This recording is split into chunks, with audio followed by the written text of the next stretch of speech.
Hello, my name is Chirubam Mosu, and I'm currently a junior here at Archbishop Midi. In less than 2 months, I'll officially be a senior, which means my time here will almost be up. And if I've learned anything from the past 3 years, it's that AMHS is a campus always buzzing with activity. From track practices to speech and debate tournaments, to friends who cheer or dance with the Royals or play at the Women's Basketball State Championship. People are always doing something, and dominating at it. Nevertheless, no one just woke up and became that good at their craft. They all started from scratch. They all started with an idea. As many of you already know, I organized the Period Poverty Project sponsored by Archbishop Midi and Campus Ministry this past January. For context, period poverty is a worldwide affliction that renders menstruating individuals, particularly economically disadvantaged African American and Hispanic people, unable to access menstrual products and hygiene care items. Consequently, 1 in 5 American schoolgirls are absent from school each day, and period poverty has become the 5th leading cause of women's death in the entire world.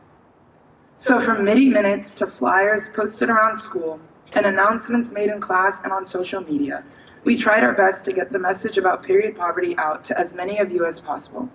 And as a result, we ended up collecting over 13,000 individual items.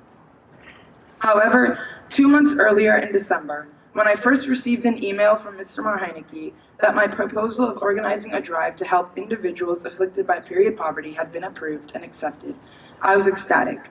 But I was also incredibly unsure of how I was going to achieve this big goal. After all I had was an idea of a similar project regarding period poverty that I'd worked on with fellow junior Jayla Dixon the previous year. So the first thing I did was text 2 of my closest friends, Sebastian Young and Rohan Tawani. Sebastian Young, who ran Midi's school-wide drive, Konbondad, the previous year, gave me countless tips and advice on how to complete this successfully. And Rohan Tawani, who is a co-leader of Midi's advocacy team, MAP, offered me his resources if I ever needed them. It was then that I realized that although so many students at Midi are always incredibly busy with classes or extracurriculars, they were more than willing to help out with what was simply an idea. After all, a project is just an idea with a little hard work and a lot of faith. So I decided then to draft out the entire project, outlining my goals, one of the biggest goals being to involve multiple student groups in order to spread as much awareness as possible.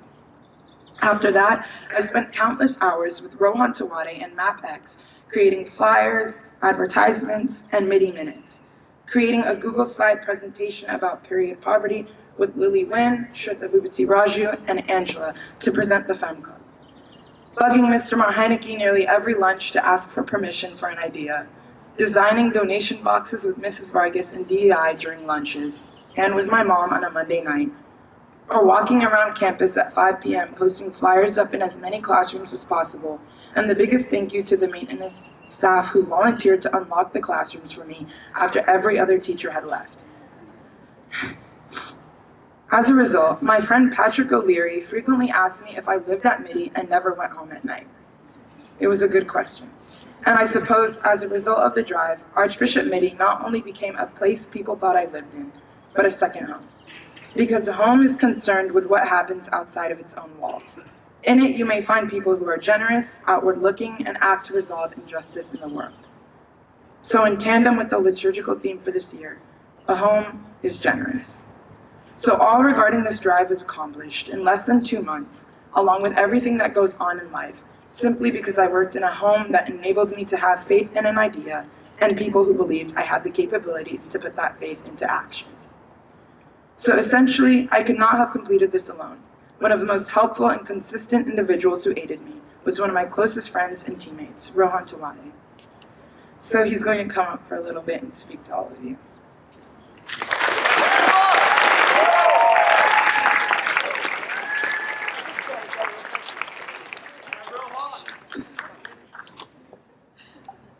My name is Rohan.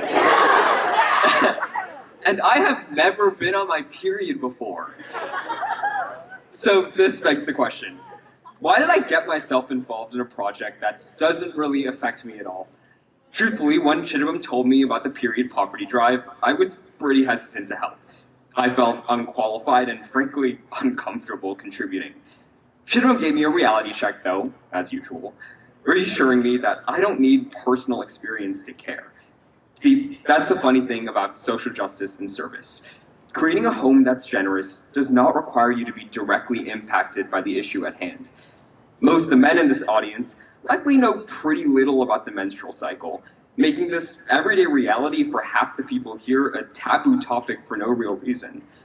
I distinctly remember during my off period some time ago, I was in campus ministry counting how many items the drive collected, and I had a breakthrough moment. For the first time in my life, I was able to tell the difference between a pad, liner, and a tampon. It's a simple distinction, but it's kind of sad that it took me 18 years to make this mundane discovery. Though this education came to me a decade later than it should have, making an effort to learn ends stigma and produces progress. And I'm so happy that this drive helped break down barriers.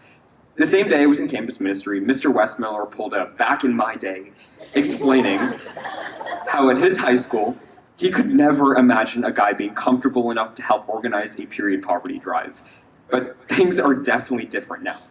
I cannot describe how ecstatic Chidabam was when the guys on sports teams she helps out with were asking how they can get involved and donate. It's small enthusiastic gestures like this, efforts to get involved and learn, that help ensure the conversation over period poverty does not remain stigmatized. And it doesn't just have to be period poverty. What matters is a passion to be the change you want to see in the world.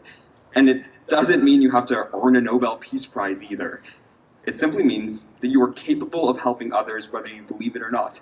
Because even the smallest effort can result in the largest impact in someone else's community.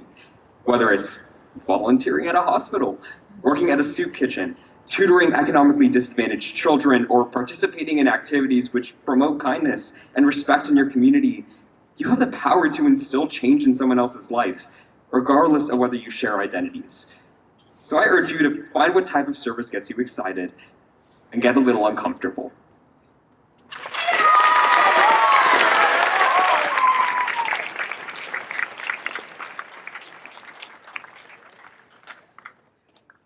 As January passed into February, the success of the period poverty drive became one of my biggest priorities because as I learned more and more about the disparity I was working to bring some relief and awareness to, I realized it was more than just messing up in front of the entire school or looking silly on morning announcements.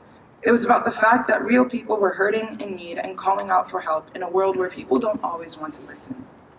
So I tried my best to make it my priority to listen to them. And this resonates strongly through a powerful line in the passage we heard earlier this morning. This night your life will be demanded of you, and the things you have prepared, to whom will they belong? Thus will it be for the one who stores up treasures for himself, but is not rich in what matters to God. At the beginning of my reflection today, I spoke about how MIDI is always overflowing with activity. Yet despite all the accolades we acquire, the trophies we cherish and pictures we are yet to frame in our houses, what does any of it mean if we ignore the people all around us in this world who never had the opportunity to chase the same dreams that we currently do? So as individuals receiving an education in a facility that provides more opportunities than most, Archbishop MIDI students have a responsibility to help those who may not always be able to help themselves, to help foster a home that is generous. After all, it only takes a few ideas and a whole ton of initiative. So why not? Thank you.